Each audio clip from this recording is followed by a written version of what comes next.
Selamat datang di channel Simar Imam. Sembari mendengarkan tinggalkan like dan komentarnya bosku. Jangan lupa pasang headset kalian. Siapkan kopi dan camilan. Lupakan pahitnya kehidupan. Mari kita dengarkan sambil rebahan. Bab 656. Setelah beberapa saat terjadi keributan, acara makan akhirnya dimulai. Jingsui mengeluarkan labu anggurnya dan menuangkan segelas anggur salju sebelum mulai makan.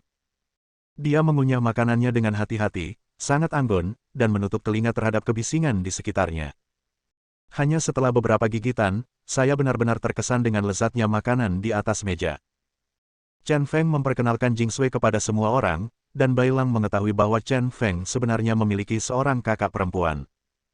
Bai Rui, sebaliknya, berbaring di bahu Chen Feng dan berkata dengan senyum jahat, "Saudara Feng, kamu masih sangat kuat. Kamu telah menjaga semua peri, lalu kenapa kamu tidak peduli pada saudari Xian?" Sumpit di tangan Chen Feng berhenti sejenak.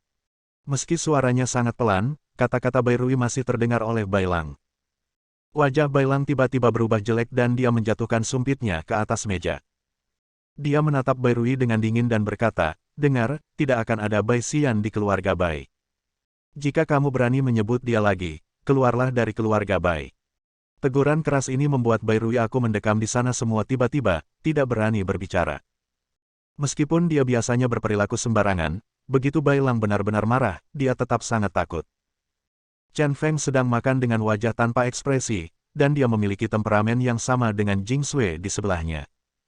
Setiap kali dia menyebut Bai Xian, jantungnya selalu berdetak kencang. Ini adalah simpul yang tidak bisa dilepaskan. "Oke, ayo makan. Ini hampir dingin." Suasananya canggung, jadi Paman Guan mencoba mengalihkan topik pembicaraan. Karena Bai Lang kehilangan kesabaran kali ini, sisa makan menjadi sangat sunyi. Setelah selesai makan, Paman Guan mulai membersihkan. Bai Rui naik ke lantai 3, memakai headphone dan bergoyang. Kamar Chen Feng berada di bagian terdalam dari lantai 2. Ini adalah suite dengan ruang tamu independen. Jingsui dan elang salju tinggal di kamar sebelah. Saat ini, Chen Feng sedang berbaring di sofa dengan sebatang rokok di mulutnya.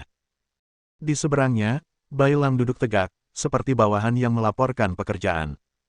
Chen Feng menyipitkan matanya dan bertanya, "Aku mengganggumu kali ini?" Setelah berpikir panjang, akan lebih baik jika kamu membantuku di Sichuan dan Sichuan. Aku ingat kamu pernah berkata bahwa keluarga Bai berada di Sichuan beberapa tahun yang lalu. Saya sudah lama tinggal di Su, tapi saya tidak menyangka keluarga Bai Anda masih memiliki bangunan sekecil itu di kota Tianfu. Daerah ini sekarang menjadi daerah yang makmur. Jika bangunan ini dijual, diperkirakan bahwa bisa dijual dengan harga yang banyak. Kalimat ini tidak main-main. Kuil Wuhou sudah lama menjadi objek wisata. Lantai 3 kecil di sebelah kuil Wuhou sungguh tak ternilai harganya. Bai Lang mengangguk dan berkata, "Orang gila, kamu tidak harus bersikap sopan kepadaku. Tidak peduli apa yang keluarga Bai lakukan untukmu, itulah yang harus kamu lakukan." Chen Feng berkata, "Waktuku sangat sempit, jadi aku tidak akan bicara omong kosong. Ketika kamu datang ke kota Tianfu, sudah beberapa hari, bisakah kamu mencari tahu di mana Ruan Qingqiu berada?" Setelah mengetahui tentang gerbang Yuntang, dia diam-diam memerintahkan Bai Lang pergi ke kota Tianfu untuk menyelidiki segala sesuatu tentang gerbang Yuntang. Tentu saja yang terpenting adalah keberadaan Ruan Qingqiu. Bai Lang berkata dengan sedikit malu, "Maaf, orang gila. Dalam beberapa hari terakhir, saya diam-diam mengunjungi markas besar Sekte Yuntang di kota Tianfu, serta beberapa aula kecil yang baru dibuka, tetapi saya tidak dapat menemukan jejak Nona Ruan. Hanya bertanya, ayolah, Tang Hao menghabiskan 1 hari di kota Tianfu beberapa hari yang lalu, dan tidak ada jejak sejak itu. Saya kira sangat mungkin orang-orang dari Sekte Yuntang mengambil Nona Ruan ke pegunungan. Fondasi Sekte Yuntang mereka semua ada di pegunungan, dan industri sekuler di kota Tianfu baru berkembang dalam beberapa tahun terakhir." Mendengar ini, Chen Feng mengerutkan kening, bertanya-tanya dalam hatinya. Saat itu Tang Yun meneleponnya dan berkata bahwa jika dia ingin menyelamatkan Ruan Qingqiu, dia harus datang ke kota Tianfu dalam waktu 7 hari. Karena itu, jika Ruan Qingqiu tidak berada di kota Tianfu, maka Sekte Yuntang akan sedikit tercela. Kini masih ada 3 hari tersisa sebelum batas waktu 7 hari, sepertinya dia hanya bisa pergi dan mencari tahu secara langsung. Memikirkan hal ini, Chen Feng bertanya lagi, bagaimana situasi di kota Tianfu sekarang? Apakah saudara Pao Hui dan Sekte Yuntang bertarung sengit? Situasi antara saudara Pao Hui dan Sekte Yuntang kemungkinan besar adalah akibat dari berurusan dengan Yuntang Sekte kali ini kuncinya. Bailang mengangguk dan berkata, ya, saudara Pao adalah geng yang sudah lama berdiri di kota Tianfu. Sebelum klan Yuntang keluar, itu hampir satu-satunya, kekuatan yang kuat, masih ada orang yang tidak dikenal. Pasukan pendukung Pao Gehui merebut gelar kekuatan bawah tanah terbesar di kota Tianfu. Terutama baru-baru ini, kedua belah pihak telah bertempur secara terbuka dan diam-diam, yang telah mengganggu seluruh Tianfu kota. Tetapi setelah beberapa pertempuran, dilihat dari hasilnya, Sekte Yuntang masih berada di atas angin. 5 aula utama Pao Gehui, yaitu prestise, kebajikan, fu, kebijaksanaan, dan Xuan, telah rusak dalam berbagai tingkat, terutama Xuan Zi Tangkok, yang hampir hancur. Ini juga benar. Menurut ekspektasi Chen Feng, Sekte Yuntang adalah sekte esoteris yang tersembunyi, dan metodenya sendiri jauh lebih kuat daripada geng di masyarakat. Jika ada pendukung misterius yang beroperasi di belakang layar, hanya masalah waktu sebelum perkumpulan saudara Pao benar-benar dimusnahkan. Akankah terjadi sesuatu yang besar pada Yuntang Men dan saudara Pao dalam beberapa hari terakhir ini? Chen Feng bertanya lagi. Dia sekarang membutuhkan titik masuk untuk bergabung dalam pertempuran. Di area pelayanan terakhir, karena saya menyelamatkan Situ Hai dan Situ Waner, saya dianggap membantu saudara Pao Hui. Namun ia tidak ingin memanfaatkan hal tersebut, melainkan ingin melihat terlebih dahulu kekuatan kakak Pao Hui dan karakter Situ Beima. Begitu dia yakin bahwa dia dapat bergabung dengan saudara Pao, menyelamatkan Situ Hai dan Situ Waner akan menjadi hal yang paling penting. Bailang berkata, besok malam, mungkin akan ada pertarungan besar lagi antara Yuntang Men dan Pao Gehui. Besok malam, Chen Feng menjadi tertarik. Bailang mengangguk dan berkata, besok malam adalah hari ketika arena pertarungan bawah tanah kota Tianfu dibuka. Pada dasarnya, semua geng besar di kota Tianfu akan berpartisipasi. Medan pertarungan bawah tanah setara dengan pasar gelap. Setiap geng akan menandai benda berharga di tangan mereka. Harga, taruh di arena, dan rumuskan aturan kompetisi. Benda berharga ini disebut benda hitam. Begitu seseorang menyukai benda ini, mereka harus berjuang untuk memastikan kepemilikan benda hitam itu. Misalnya ada 4 orang yang tertarik. Jika kamu punya benda hitam ini, maka bertarunglah berpasangan untuk menentukan juara pertama, bayar sesuai harga dan ambil benda hitam itu. Pemilik benda hitam itu juga dapat mengirim seseorang untuk menjaga ring itu. Hanya orang yang berhasil dalam ring itu yang akan menjadi pemenang. Anda memenuhi syarat untuk mendapatkan benda hitam. Karena ini adalah pasar gelap bawah tanah, benda hitam bisa berupa apa saja, bahkan benda ilegal. Misalnya, barang antik, wanita, atau industri, del. Pertarungan bawah tanah besok dikatakan bahwa Situ Beima, Presiden Klub Brother Pao, akan berpartisipasi secara langsung, dan Sekte Yuntang juga akan mengirim tetua kedua Tang Yun yang berpartisipasi. Di arena pertarungan bawah tanah ini, 2 kekuatan besar pasti akan menciptakan percikan api. Dan arena pertarungan bawah tanah ini akan berlangsung selama 3 hari dan akan menjadi pertemuan akbar semua geng bawah tanah di Sichuan. Setelah mendengarkan cerita Bailang, Chen Feng tiba-tiba berpikir keras. Tang Yun juga akan berpartisipasi, Tang Yunlah yang pertama kali memanggilnya. Jadi apakah Tang Yun akan menggunakan arena pertarungan bawah tanah untuk membuat keributan tentang Ruan Qingqiu? Bab 657. Chen Feng sangat menyadari bahwa arena pertarungan bawah tanah mungkin merupakan kesempatan bagus untuk masuk ke Sekte Yuntang.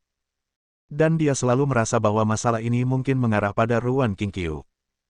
Dengan mata terfokus, dia menghisap rokoknya untuk terakhir kalinya dan mematikan puntung rokoknya dengan ibu jarinya. Dia menghembuskan asapnya dan menarik napas dalam-dalam. Bailang, saya ingin berpartisipasi di arena pertarungan bawah tanah. Kata Chen Feng singkat dan jelas. Bailang duduk tegak, mengangguk dan berkata, saya sudah menyiapkan masalah ini. Mereka yang berpartisipasi dalam arena pertarungan bawah tanah harus menjadi anggota geng di Sichuan dan Shu. Kemarin, Paman Tuan memperkenalkan saya kepada presiden sebuah geng kecil bernama Xiao Daohui. Orang ini dia telah berjanji untuk membawa kita ke arena pertarungan bawah tanah. Dia sudah menduga sebelumnya bahwa Chen Feng mungkin berpartisipasi dalam arena pertarungan bawah tanah, jadi dia membuat pengaturan. Chen Feng tersenyum puas, menyipitkan matanya dan berkata, tidak buruk, Bailang, dia sekarang jauh lebih baik dari sebelumnya.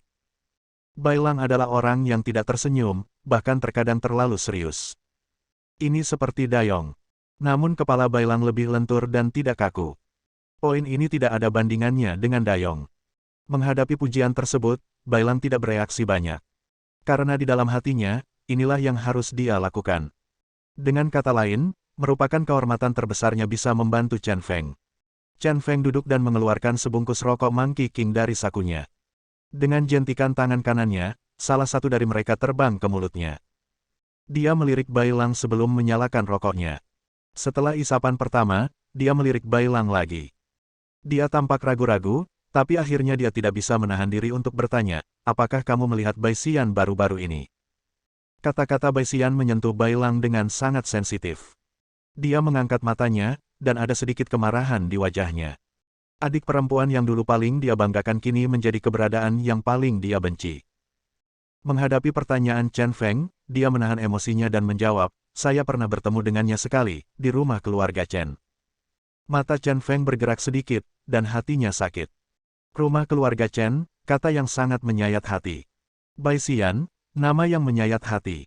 Menggabungkan keduanya membuat seluruh tubuhnya sejuk dan transparan. Rasanya seperti jatuh ke dalam jurang keputusasaan yang dingin. Itu juga salahnya karena bersikap pelit, mengetahui bahwa menanyakan tentang Bai Xian pasti akan membuatnya kesal. Tapi aku tetap bertanya. Saya hanya bisa menggunakan kata, merugikan diri sendiri, untuk mendeskripsikan diri saya sendiri.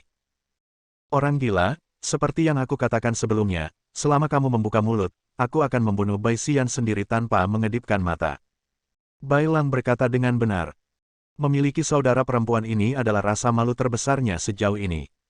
Chen Feng dengan cepat menyesuaikan suasana hatinya dan berkata dengan ekspresi acuh tak acuh, tidak, dia adalah dia sekarang dan aku adalah aku. Apa artinya kamu membunuhnya? Selain itu, kamu juga tidak bisa membunuhnya. Kalimat terakhir, yang cukup berarti. Bailang tertegun sejenak, sedikit bingung. Bai Xian hanyalah gadis biasa, kenapa dia tidak bisa membunuhnya? Oke, bersiaplah untuk besok, terutama Presiden Klub Xiao Dao Hui. Dia pasti bisa diandalkan. Selagi aku tidak melakukan apa-apa di sore hari, aku akan mengajak kakak perempuanku jalan-jalan. Jangan beritahu gadis itu Bai Rui kemana aku pergi. Apakah kamu mengerti? Chen Feng mengingatkannya, dan ketika Bailang mengangguk, dia meninggalkan ruangan. Dia benar-benar tidak ingin membahas terlalu banyak tentang Bai Xian. Kakak perempuan senior tidak mengenal dunia dan tidak tahu apa-apa tentang kehidupan modern. Masih sangat penting baginya untuk mengajak kakak perempuannya jalan-jalan, membeli beberapa kebutuhan hidup, dan kemudian mengajarinya beberapa pengetahuan dasar tentang kehidupan perkotaan. Jika kamu tidak berada di depan kakak perempuan akan membuat lelucon. Pintu Jingsui terbuka sedikit, dan Chen Feng mendorongnya hingga terbuka dan masuk. Begitu saya masuk, saya langsung terdiam. Kakak senior, apakah kamu tidak nyaman tidur di tempat tidur? Kamu harus mengayunkan ayunan sepanjang hidupmu. Sayangku, jika kamu menikah di masa depan, aku tidak tahu bagaimana kamu akan menikah. Aku tidak tahu dari mana Jingsui mendapat ayunan. Salah satu ujung tali diikatkan ke jendela dan ujung lainnya diikat ke dinding. Dia juga menggunakan pisaunya sendiri untuk memotong sebagian kain dan mengikatnya di tengah tali.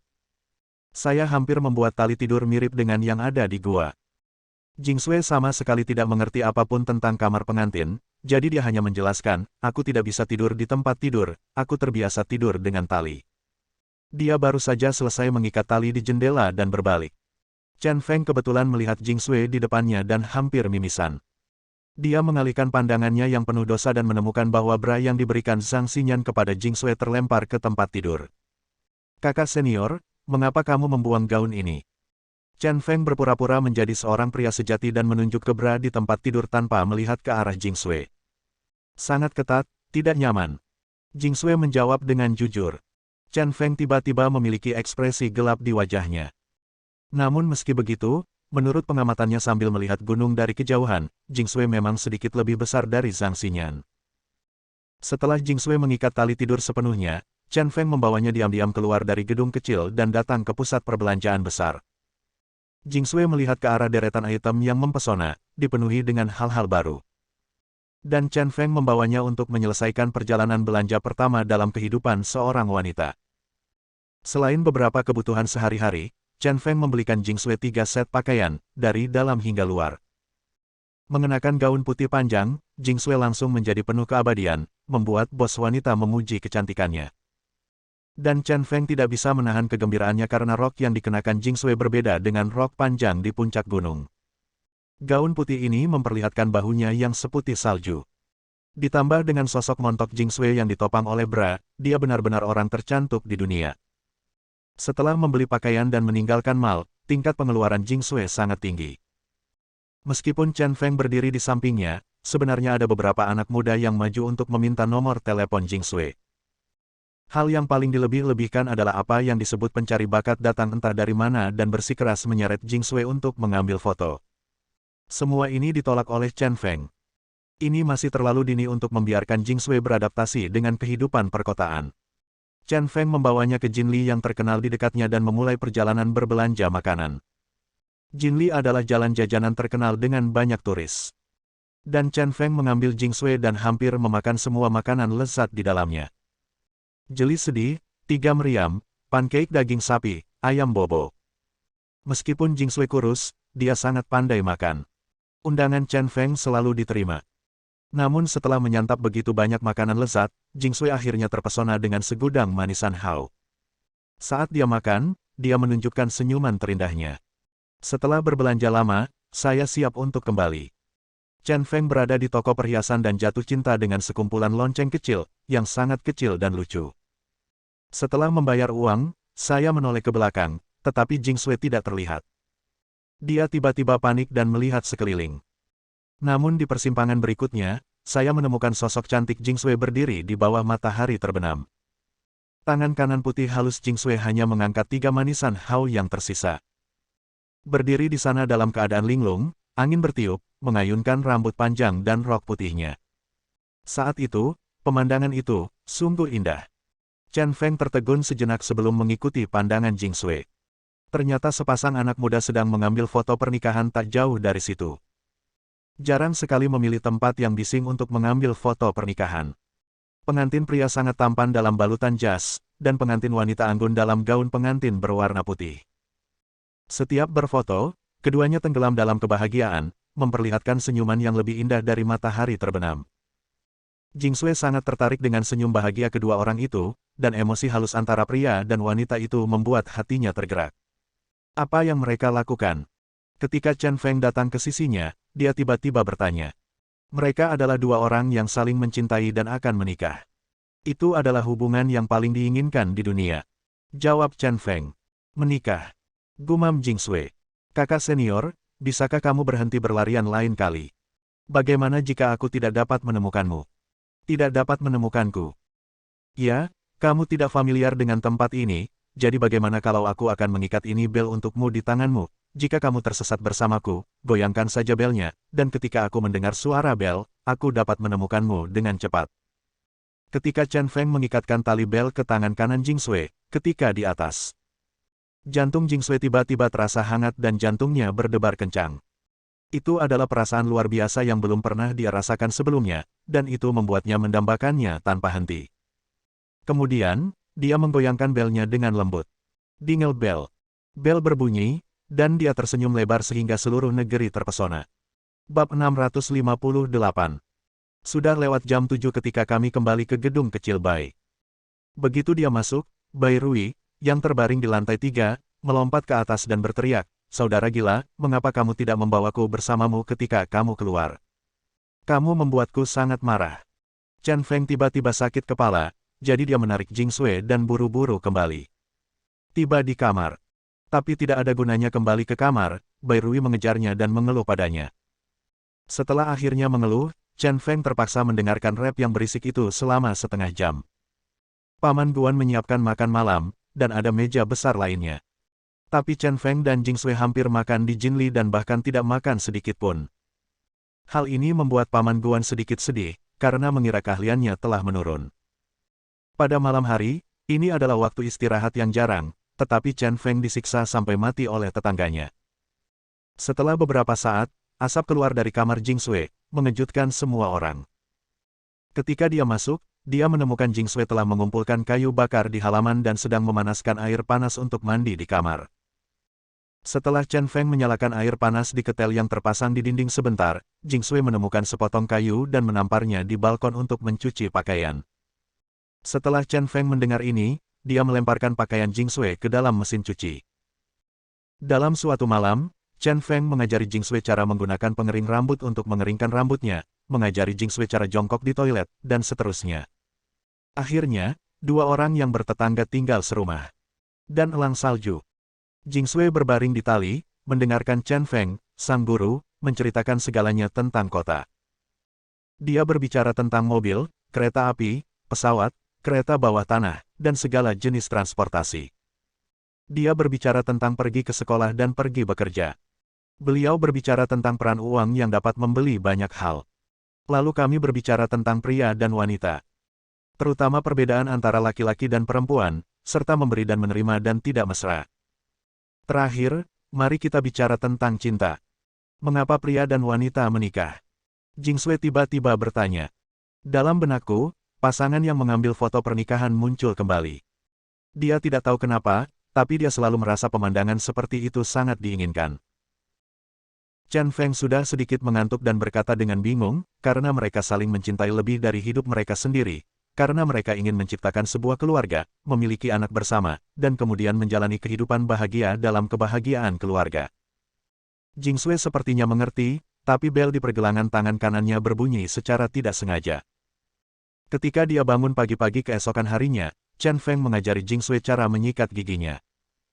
Begitu saja, ada wastafel, dua orang sedang menggosok gigi di depan cermin. Adegannya hangat. Setelah menyantap sarapan yang dimasak oleh Paman Guan, saya menikmati pagi yang santai. Siang hari, Bailan kembali dari luar dan memberitahu Chen Feng bahwa semuanya sudah siap dan dia bisa langsung menuju arena bawah tanah pada sore harinya. Chen Feng terus melihat waktu, seolah menunggu sesuatu. Akhirnya, sebelum makan malam dimulai, seseorang datang. Yudahai, lama tidak bertemu. Orang yang datang ke halaman adalah orang yang sangat spesial. Itu adalah Yudahai, Komandan Kompi Heroik Kompi Merah ke-6 di bawah Qin Ming. Pemimpin. Yudahai memberi hormat dengan hormat. Dalam ingatannya, adegan pertarungan Chen Feng dengan kelompok tentara bayaran Sangin di villa keluarga situ masih terpatri jelas di benaknya. Inilah orang yang dia kagumi dan merupakan pahlawan di hatinya. Oke, apakah kamu sudah membawa barangnya? Chen Feng bertanya sambil tersenyum. Tanpa diduga, Qin Ming cukup berhati-hati dan benar-benar mengirim Yudahai.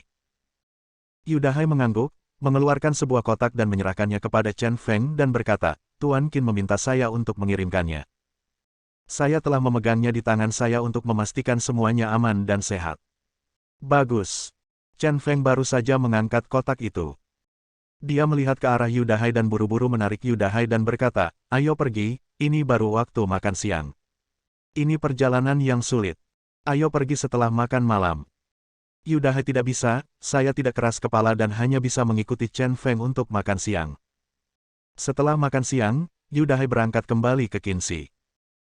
Chen Feng memberi Jing Sui uang tunai 1000 yuan dan memperingatkannya dengan segala cara, kakak senior, saya memiliki sesuatu yang mendesak untuk dilakukan hari ini dan saya tidak dapat membawa Anda bersama saya untuk saat ini.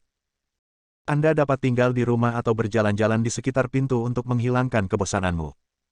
Ada supermarket kecil di sebelahnya. Jika kamu ingin membeli sesuatu, masuk saja dan ambil. Ketika kamu keluar, mereka akan meminta lebih banyak uang darimu, berikan saja kepada mereka.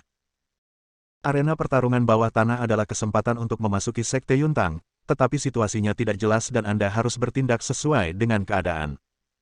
Tidak pantas untuk mengambil senior Anda adik bersamamu. Bagaimanapun juga, kakak perempuan senior memiliki penampilan dan temperamen yang luar biasa, dan dia sangat menarik perhatian sehingga dia pasti akan menarik perhatian. Jadi dia memutuskan untuk tidak membawa Jing Sui bersamanya untuk saat ini. Tunggu sampai situasi klan Yuntang menjadi jelas, atau hubungan antara Jing Sui dan klan Yuntang menjadi jelas, sebelum Jing Sui diperkenalkan ke dalam situasi tersebut. Jing Sui tidak berbicara, hanya mengangguk. Namun jejak kekecewaan tampak melintas di mata indahnya sejenak. Pukul 2 siang, Bailan mengantar kami ke arena underground. Tapi begitu mobil dinyalakan, seseorang masuk. Hehe, kakak gila, kamu masih ingin menyingkirkanku hari ini. Tidak mungkin. Bairui tersenyum bangga, membuat pose batu dengan kedua tangannya, dan mengetuk dadakan, kemanapun kamu pergi hari ini, kamu harus mengajakku bermain bersama. Kamu. Bai Lang melihat ke belakang. Xiang Chen Feng, menunggu maksud Chen Feng. Mendengarkan suara berisik itu, Chen Feng tampak tak berdaya dan mengucapkan dua kata dengan ringan. Menyetir. Begitu mobil dinyalakan, Chen Feng mengeluarkan sesuatu dari tubuhnya. Itu sebenarnya adalah masker kulit manusia. Di depan Bai Rui dan Bai Lang, dia perlahan-lahan mengenakan masker kulit manusia. Dalam sekejap, itu menjadi sesuatu yang lain.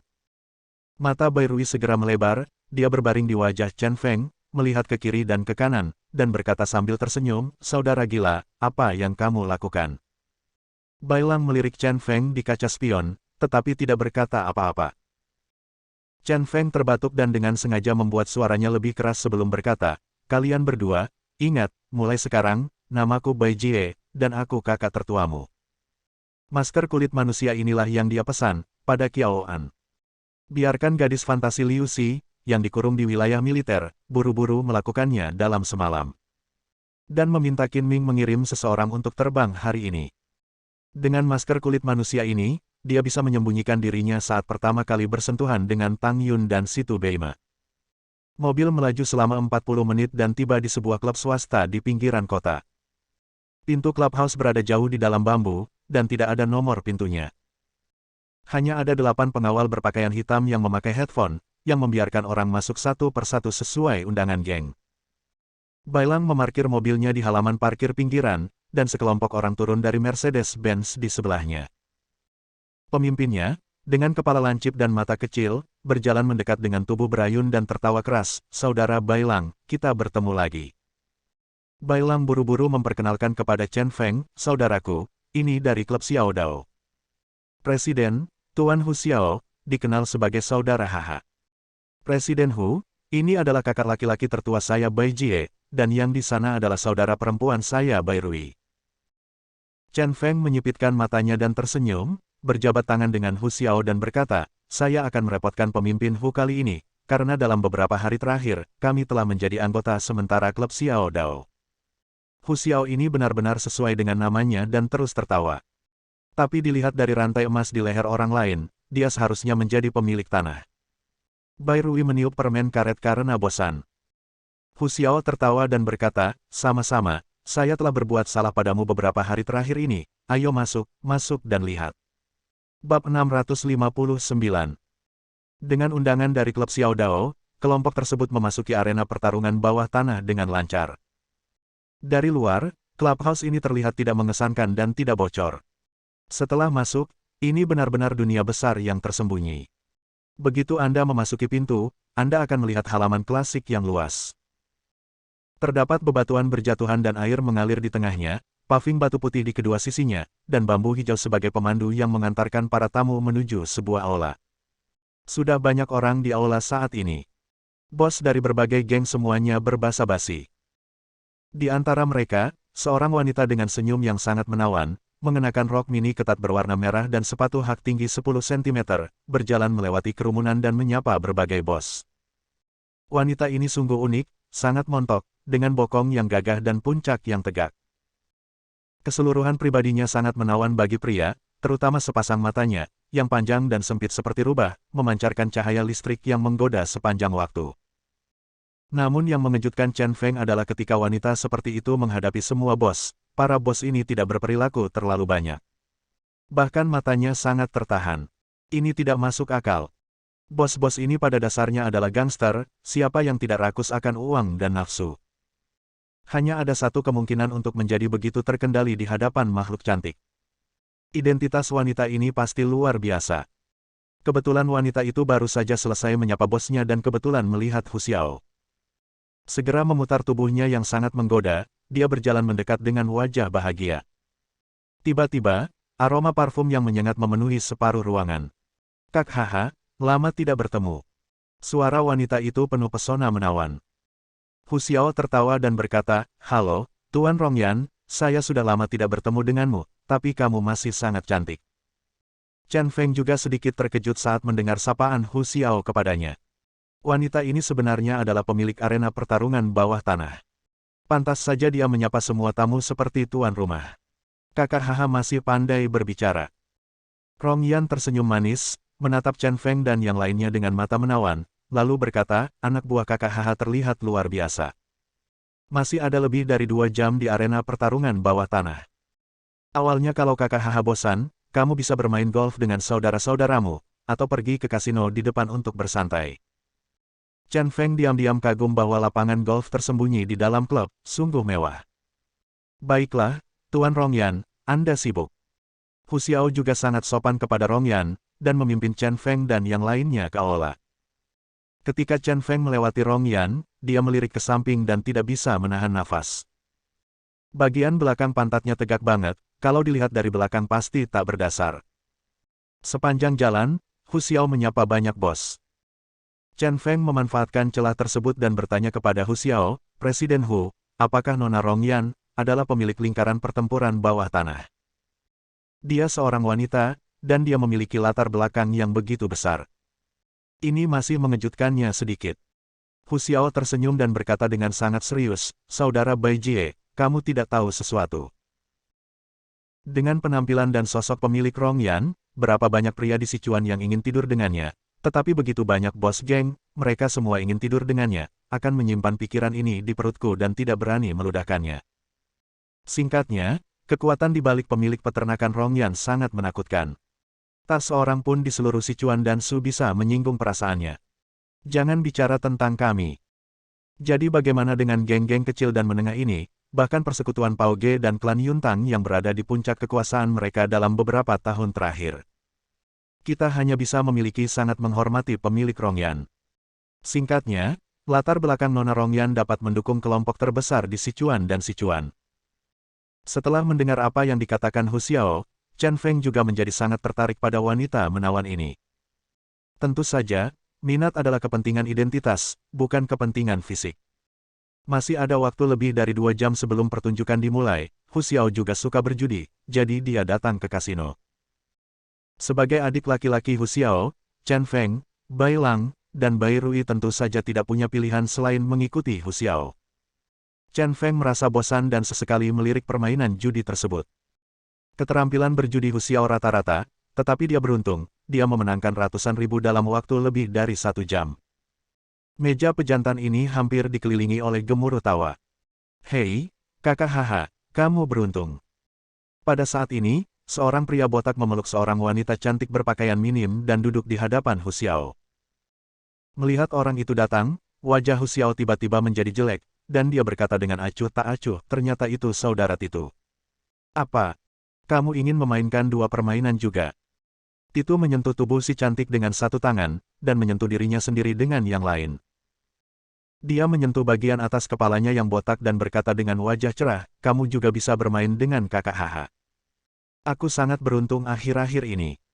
Aku tidak sengaja mengambil alih KTV kakak Haha beberapa hari yang lalu. Hal baik lainnya terjadi hari ini. Aku menangkap orang terbaik di dunia. Ketika arena pertarungan selesai malam ini, aku harus berolahraga keras ketika aku kembali malam ini. Sementara suasana hatiku sedang baik, tidak masalah jika aku kalah sedikit untuk saudara Haha. Lagi pula, KTV itu menghabiskan biaya $200 bagi saudara Haha. Lebih dari 10.000.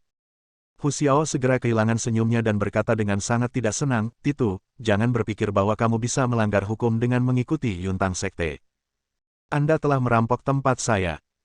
Cepat atau lambat, Anda harus memberi saya modal dan keuntungan Anda. Saya akan kembali. Titu menyentuh kepalanya lagi, dan berkata dengan arogan, tempatnya ada di sana, kamu harus datang dan mengambilnya, dan aku dilindungi oleh Sekte Yuntang. Apa yang dapat kamu lakukan padaku? Dan apa yang dapat kamu lakukan pada Yuntang? Titu yang arogan tersenyum marah, tapi dia tak berdaya. Akan sulit bagi Xiao Dao untuk menghadapi geng Tianlang Titu, apalagi klan Yuntang. Keterampilannya tidak sebaik yang lain, sungguh tidak nyaman menahan nafas ini di hati. Melihat Hu Xiao yang marah namun tidak berdaya, Chen Feng merasa sangat bersimpati padanya. Namun, penampilan Hu Xiao barusan, menurutnya, masih sedikit baik. Dan sekarang sebagai adik laki-laki Hu Xiao, dia tidak bisa melihat bosnya dipermalukan. Dia bekerja sebagai anjing untuk Sekte Yuntang, dan dia masih terlihat sangat bangga. Jika orang ini kehilangan rasa malunya, rambutnya akan cepat rontok. Chen Feng akhirnya berbicara, menatap Titu dengan senyuman di wajahnya. Titu, yang masih sangat bangga, tiba-tiba menjadi gelap. Nenek, siapa kamu? Apakah kamu punya hak untuk berbicara di sini? Titu berdiri, menatap Hu Xiao dan berkata, Hu Xiao, apakah ini caramu mengendalikan bawahanmu? Jika kamu tidak bisa mengendalikannya, aku akan kendalikan untukmu. Pria jangkung di belakangnya segera mengambil beberapa langkah ke depan. Adikku suka mengatakan yang sebenarnya, apa yang salah dengan itu? Apa, kamu berani melakukan sesuatu di sini? Hu Xiao juga kehilangan kesabaran, berdiri, dan menghadapi Titu Gayung bersambut. Pertunjukan ini membuat Chen Feng sangat puas. Dia telah memutuskan untuk membantu sekelompok penikam. Wah, sekarang di Tianfu, ada yang berani tidak menghormati geng Tianlang dan klan Yuntang. Ayo, coba saya lihat seperti apa orang ini. Lagi pula, orang ini akan segera mati. Saat kedua belah pihak berada sedang berperang satu sama lain, ada seorang pria jangkung dengan tinggi 1,9 meter, bermata bulat, mengenakan setelan tunik Cina, dan berjalan mendekat dengan senyuman di wajahnya. Chen Feng mendongak dan melihat bahwa orang yang datang tidak lain adalah Tang Hao. Bab 660. Melihat Tang Hao lagi, Chen Feng sangat marah. Bajingan inilah yang menangkap Ruan Qingqiu, dan dia ingin menghajar bajingan ini lagi. Tapi setelah menenangkan diri dan memikirkannya, sekarang Tang Hao muncul di arena pertarungan bawah tanah, kemungkinan besar Ruan Qingqiu juga akan ada di sini. Tampaknya babak pertama permainan ini akan segera dimulai. Kedatangan Tang Hao segera menekan momentum Hu Xiao. Bagaimanapun, pihak lain adalah putra Tang Yun, tetua kedua dari Sekte Yuntang. Dan Sekte Yuntang sekarang menjadi kekuatan nomor satu di Sichuan dan Shu. Dibandingkan dengan klan Yuntang, klub Xiao Dao sama sekali tidak berada di kelas berat yang sama. Tuan Tang Hao, Xiao Dao Hui memiliki dendam terhadap geng Tianlang, tapi dia tidak pernah berani menyinggung klan Yuntang. Hu Xiao akhirnya menyerah, tapi itu masuk akal. Anda bodoh sekali membawanya meskipun kelas berat. Momentum Titu tiba-tiba menjadi arogan, menunjuk ke arah Chen Feng dan berkata, itulah yang dikatakan adikmu, meremehkan Sekte Yuntang. Dia menyembunyikan apa yang dikatakan Chen Feng tentang menjadi seekor anjing, dan hanya mengatakan bahwa Chen Feng meremehkan Sekte Yuntang. Lagi pula, masih agak memalukan untuk menceritakan pada diri sendiri tentang masalah anjing. Chen Feng segera tertawa dan mengutuk, kamu pria botak. Kamu tidak memiliki rambut di kepalamu dan kamu tidak dapat berbicara dengan jelas, tetapi itu tidak masalah. Kamu mendengarku dengan jelas. Yang aku katakan adalah bahwa geng Tianlang adalah omong kosong dan klan Yuntang juga omong kosong. Apa yang dia katakan sungguh berlebihan. Dan begitu kata-kata ini keluar, semua penonton terkejut. Tidak apa-apa menyebut geng Tianlang sebagai omong kosong, tapi sebenarnya menyebut Sekte Yuntang sebagai omong kosong. Ini adalah sesuatu yang tidak berani dikatakan oleh siapapun di seluruh Sichuan dan Sichuan mengatakan ini tidak ada bedanya dengan mencari kematian. Wajah Hu Xiao menjadi gelap, dan dia menatap Chen Feng dengan ekspresi putus asa. Tapi Chen Feng memiliki senyuman di wajahnya dan tidak menganggapnya serius sama sekali. Dia segera menyesali bahwa dia seharusnya tidak membantu Paman Guan. Tapi masalahnya sudah sampai pada titik ini, tidak peduli apakah orang ini tertegun atau tidak takut mati, dia hanya bisa terus berusaha keras saat ini. Bagaimanapun, ini semua tentang kematian, jadi matilah sambil berdiri. Tang Hao tertegun sejenak, lalu menatap Chen Feng dengan sangat terkejut dan berkata, wow, orang ini, kamu benar-benar membuatku terkesan, kamu sangat tidak bernyawa, aku menyukainya. Saya selalu merasa nada suara orang ini agak sedikit familiar. Tapi dia masih tidak mendengar suara menebal Chen Feng. Menurutku ini menarik, menurutku orang ini punya bakat. Tetapi jika Anda menyukainya, dan menghina klan Yuntang adalah pelanggaran berat di Sichuan dan Shu. Kemarilah, pukul orang ini sampai mati. Wajah Tang Hao berubah dengan sangat cepat, dan wajah Tang Hao yang awalnya tersenyum tiba-tiba berubah menjadi gelap. Setelah menerima pesanannya, seorang lelaki tua berjas tunik Cina maju ke depan dengan wajah muram. Pertarungan sengit akan segera dimulai, tetapi pada saat kritis ini, terdengar suara dentang sepatu hak tinggi. Ada pula aroma memabukkan yang tercium. Saya melihat Rong Yan berjalan dengan seorang pria yang sangat mendominasi dengan rambut disisir ke belakang. Pria berpunggung besar itu menyesap cerutunya, mengembuskan asapnya, menunjuk ke arah Chen Feng dengan dua jari yang memegang cerutu, dan berkata, saya sangat menyukai adik laki-laki ini. Jika ada orang di sini yang bermasalah dengan adik laki-laki ini, maka kamu tidak bisa akur denganku. Mendengar apa yang dikatakan pria berpunggung besar, Hu Xiao, yang tadinya sedih, tiba-tiba mendapatkan kepercayaan diri. Ini orang yang luar biasa, dia pasti bisa bersaing dengan Sekte Yuntang. Chen Feng melihat lebih dekat dan melihat bahwa pria dengan punggung besar ini benar-benar mengesankan. Di samping pria berpunggung besar, berdiri seorang remaja laki-laki. Dia mengenal anak ini, tak lain adalah Si Tu Hai yang berhasil diselamatkan di area layanan. Tidak perlu menebak-nebak, pria dominan dengan punggung besar ini pasti Si Tu Beima, Presiden Brother Pao Club. Momentum Tang Hao tiba-tiba ditekan. Bagaimanapun, ada kesenjangan generasi antara dia dan Si Tu Beima. Mengapa Anda, Presiden Asosiasi Saudara Pao, menindas generasi muda? Saya ulangi untuk anak saya, pemuda ini sudah meninggal hari ini dan tidak ada yang bisa melindunginya, saya bilang begitu. Sekelompok orang datang dari arah lain. Orang-orang semuanya mengenakan pakaian sederhana. Pemimpinnya memiliki rambut beruban di pelipisnya, penampilan heroik dan perawakan tinggi. Terutama matanya, sangat tajam. Tatapan tajam saja bisa membuat orang gemetar. Dan kecepatannya stabil dan mengesankan, tidak sulit untuk melihat bahwa dia sangat kuat. Pria ini tidak lain adalah ayah Tang Hao, Tang Yun, tetua kedua dari Sekte Yuntang. Segalanya menjadi semakin menarik, dan Chen Feng tidak bisa menahan senyum pada dirinya sendiri. Tapi tidak apa-apa, kebetulan Anda bisa menyamarkan identitas Anda dan melihat-lihat sikap dan kinerja semua pihak. Di Sichuan dan Su, Sekte Yuntang belum mencapai titik di mana ia dapat menutupi langit dengan satu tangan. Tidak peduli seberapa buruk saudara Pao kita masih bisa melindungi satu orang. Mata Si Tu Beima dingin dan tampan.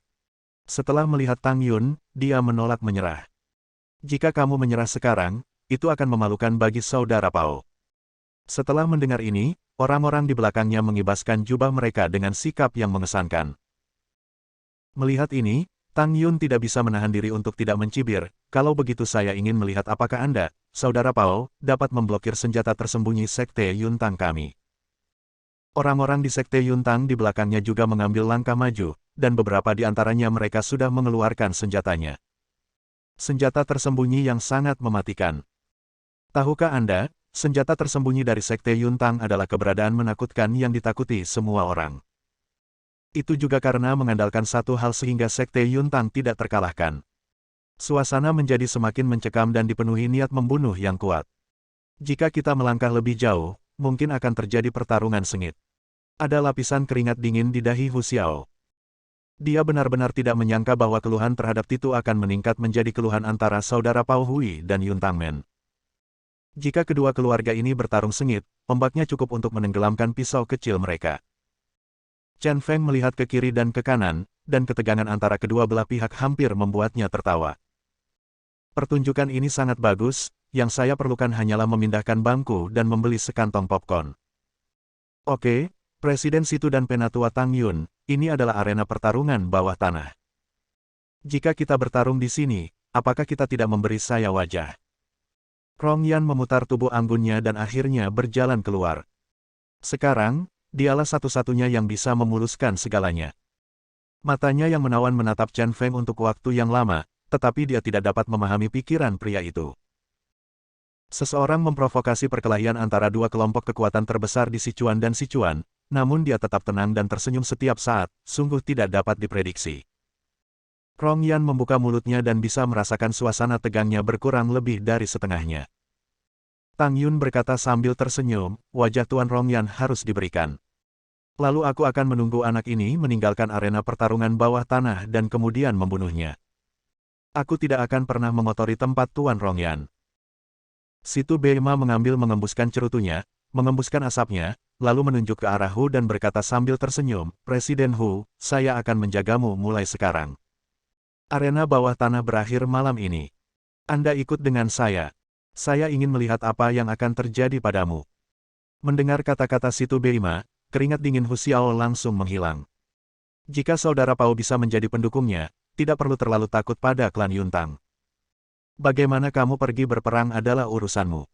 Bos, Arena pertarungan bawah tanah akan segera dimulai. Semua benda hitam telah disiapkan. Semuanya, masuk. Rong Yan mengumumkan dengan momentum besar, dan suasana gembira tiba-tiba terbalik. Suasana tegang berlalu. Bagaimanapun, semua orang ada di sini untuk berjuang, dan itu adalah bisnis. Semua orang berjalan menuju bagian dalam aula. Saat kerumunan perlahan-lahan mulai menipis, Rong Yan sedang berenang ke hulu. Dia berjalan ke arah Chen Feng dan berkata dengan genit, adik laki-laki ini sangat berani tetapi pada saat yang sama tenang. Dia sepertinya bukan orang biasa. Chen Feng tersenyum provokatif dan berkata, itu wajar, Nona Rong Yan. Tidak, aku tidak percaya aku bisa mengubah arena pertarungan bawah tanahmu menjadi kekacauan. Rong Yan tertegun sejenak, lalu tersenyum manis. Dia mendekati Chen Feng, meludahkan anggrek yang harum, dan berkata, jika kamu benar-benar memiliki kemampuan ini, aku bersedia berkencan denganmu. Kamu tahu, ini adalah keuntungan yang tidak bisa didapatkan oleh siapapun di Sichuan dan Shu. Oke, aku akan menunggu. Ayo makan malam dengan Nona Rong Yan, lalu bermalam bersama. Merasakan aroma pandan di wajahnya, Chen Feng membalikkan sudut mulutnya dan berjalan menuju kerumunan. Bersambung. Nantikan bab selanjutnya bosku.